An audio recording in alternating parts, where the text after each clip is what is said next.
آج میں سیالکوٹ میں موجود ہوں جہاں پر افسوسناک واقعہ ہوا ہے کہ ایک عورت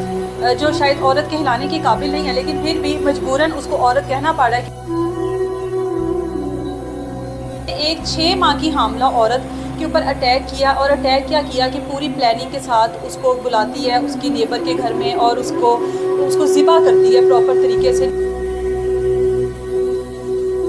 اس کے گلے کو کاٹتی ہے اور اس کے بچے کو نکالتی ہے۔ تکلیف ہوتی ہے ماں بننے کی، وہ عورت ساری زندگی یاد رکھتی ہے۔ انسانیت یہاں پر شرما گئی ہے۔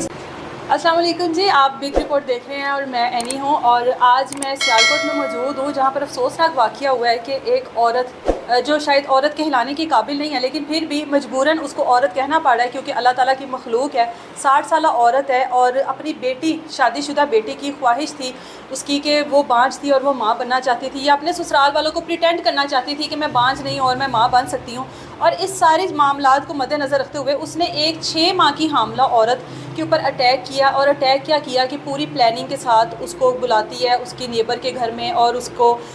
ذبح کرتی ہے پراپر طریقے سے، نیند کی گولیاں دیتی ہے 6 ماہ کی حاملہ عورت کو، اور اس کے بعد جس طرح سے اس کے گلے کو کاٹتی ہے اور اس کے بچے کو نکالتی ہے۔ ایک عورت کو اچھے طریقے سے پتہ ہوتا ہے، اور وہ خود بھی 3 بچوں کی ماں ہے جس نے یہ سارا کام کیا ہے۔ میں سمجھتی ہوں کہ ایک عورت کو بہت اچھے طریقے سے پتہ ہوتا ہے کہ ایک ماں بننے کا جو پروسیس ہوتا ہے اس میں عورت کن مراحل سے گزرتی ہے، عورت کن تکلیفوں سے گزرتی ہے، پھر کہیں جا کر وہ ماں بنتی ہے، اور وہ جو تکلیف ہوتی ہے ماں بننے کی وہ عورت ساری زندگی یاد رکھتی ہے، چاہے اس کی 1 اولاد ہو یا چاہے اس کی 10 بچے پیدا ہوں، لیکن وہ جو تکلیف ہے وہ ہر بار اسی مرحلے سے گزرتی ہے۔ ایک ایسی عورت جو خود 3 بار اس مراحل سے گزری ہو اور پھر وہ ایک 6 ماہ کی حاملہ عورت کے ساتھ یہ سب کچھ کر رہی ہو، اور وہ اپنے منہ سے جس طرح سے بتا رہی ہے کہ میں نے اس کے اوپر بیٹھ کر اس کے بچے کو نکالا، اس کے پیٹ کو چاک کیا اور اس کے گلے کو کاٹا اور اس کو باندھا اور پھر اس کو صندوق میں بند کر دیا، یہ ایک عورت کا کام نہیں ہے۔ ایک عورت جو ہوتی ہے اس کو میں نے دیکھا ہے بذات خود ایک عورت ہوتے ہوئے کہ ہم لوگ کسی جانور کو ذبح ہوتے دیکھ لیں، جس طرح کہ ہمارے تہوار قربانی وغیرہ پر ہوتے ہیں تو ایک نہیں دیکھا جاتا، وہ خون خرابہ، وہ ذبح ہونا، وہ سارے پروسیس سے نہیں گزرا جاتا۔ اسی لیے شاید اللہ تعالیٰ نے یہ ایک مرد کے ذمہ ڈالا کہ شاید عورت کا دل اتنا بڑا نہیں ہوتا، لیکن ایک عورت نے اتنا بڑا کام کر لیا ایک خاتون ہوتے ہوئے دوسری عورت کے ساتھ، جس طرح سے وہ کھیل جانتے ہوئے بھی کہ 6 ماہ کا بچہ پری میچور بچہ ہوتا ہے اور وہ زندہ نہیں رہ سکتا، پھر بھی پراپر طریقے سے اپنی بیٹی کے گاؤں میں اعلانات کروائے گئے۔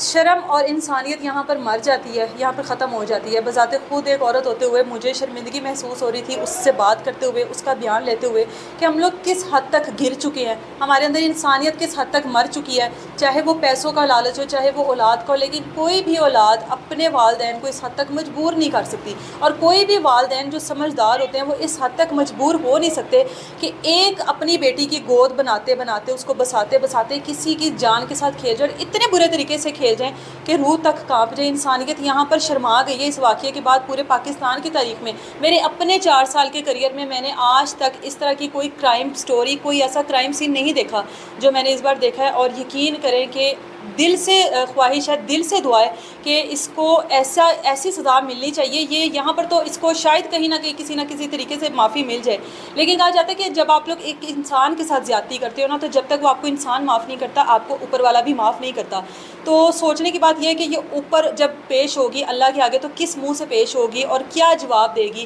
کہ میں نے کس طرح سے ایک عورت ہوتے ہوئے دوسری عورت کی گود اجاڑ دی، کس طرح سے میں ایک بچے کی زندگی کے ساتھ کھیل گئی، کس طرح سے میں نے پیٹ کو چاک کر ایک بچے کو کھینچ کر نکال دیا جیسے کوئی بلی کا بچہ ہے، جیسے کوئی جانور کا بچہ ہو۔ تو اس چیز کے بارے میں ہم لوگوں کو سوچنا چاہیے۔ سب سے بڑی بات کہ ہم لوگوں نے کن لوگوں کے اوپر ٹرسٹ کرنا ہے اور کن لوگوں کے گھر میں جانا ہے، کیونکہ یہ چیز اب جس طرح سے یہ سامنے آئی ہے اس کے بعد یہ چیزیں مجھے لگتا ہے کہ اب یہ لوگ اس چیز کو پیشہ بنا لیں گے یا اس چیز کو بہت ایزی لیں گے، ایک فلمی سین سمجھ کر اس کو کریٹ کرنے کی کوشش کریں گے۔ تو خدارہ اس چیز سے اوائڈ کریں، اور میری اداروں سے التجا ہے، ریکویسٹ ہے کہ جتنا ہو سکے اس عورت کو سزا دیں تاکہ اس طرح کے جو بھی کیسز ہیں ان سے ہم لوگ محفوظ رہ سکیں۔